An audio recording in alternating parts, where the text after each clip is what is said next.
What is compounding? Compounding means to reduce rotor speed in practical limit. जैसा हम लोग जानते हैं कि एक एनर्जी ड्रॉप केवल एक नोजल में 100 किलोग्राम पर सेकेंड ही होती है, पर अगर इससे ज़्यादा हो गई तो प्रैक्टिकल लिमिट में पॉसिबल रोटर स्पीड नहीं होगी, क्योंकि इतने आरपीएम का हमारे पास जनरेटर नहीं होगा। तो इसीलिए हम लोग करते हैं कंपाउंडिंग। कंपाउंडिंग बेसिकली 3 टाइप की होती है: वेलोसिटी कंपाउंडिंग, प्रेशर कंपाउंडिंग और pressure velocity compounding.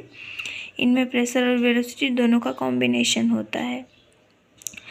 Velocity compounding, जैसा कि वेलोसिटी कंपाउंडिंग मूविंग ब्लेड में velocity compounding means velocity drop in stages. तो वेलोसिटी कंपाउंडिंग मूविंग ब्लेड में होती है और वेलोसिटी इंक्रीज होती है नोजल में।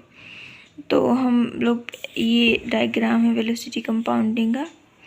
पहले हम नोजल लगा देंगे तो हमारी वेलोसिटी, ये इनिशियल वेलोसिटी है, वेलोसिटी इंक्रीज हो जाएगी। और फिर ये मूविंग ब्लेड है। मूविंग ब्लेड में एनर्जी का ड्रॉप होता है और फिक्स ब्लेड में एनर्जी का ड्रॉप नहीं होता, कांस्टेंट रहता है। तो ये कांस्टेंट है। और फिर मूविंग ब्लेड में एनर्जी ड्रॉप होता है। ये हमारे स्टेजेस होते हैं। तो जैसे जैसे हम स्टेज लगाएंगे तो वैसे एनर्जी का ड्रॉप होता जाएगा। और जैसे हम लोग जानते हैं कि पूरी एनर्जी को हम यूटिलाइज नहीं करते, तो मतलब इतनी वेलोसिटी लॉस हो जाएगी। ये है वेलोसिटी कंपाउंडिंग। और यहाँ पे प्रेशर यहाँ इनिशियल प्रेशर इतना है, पर नोज़ल में हमारा प्रेशर ड्रॉप होता है। तो प्रेशर ड्रॉप हो गया, फिर हमारा प्रेशर कांस्टेंट रहा, क्योंकि मूविंग ब्लेड और फिक्स ब्लेड में कोई प्रेशर इंक्रीज या डिक्रीज नहीं होता है। ये है steam is expanded through a stationary nozzle.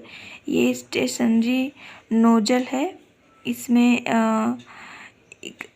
Steam expand हो जाएगी।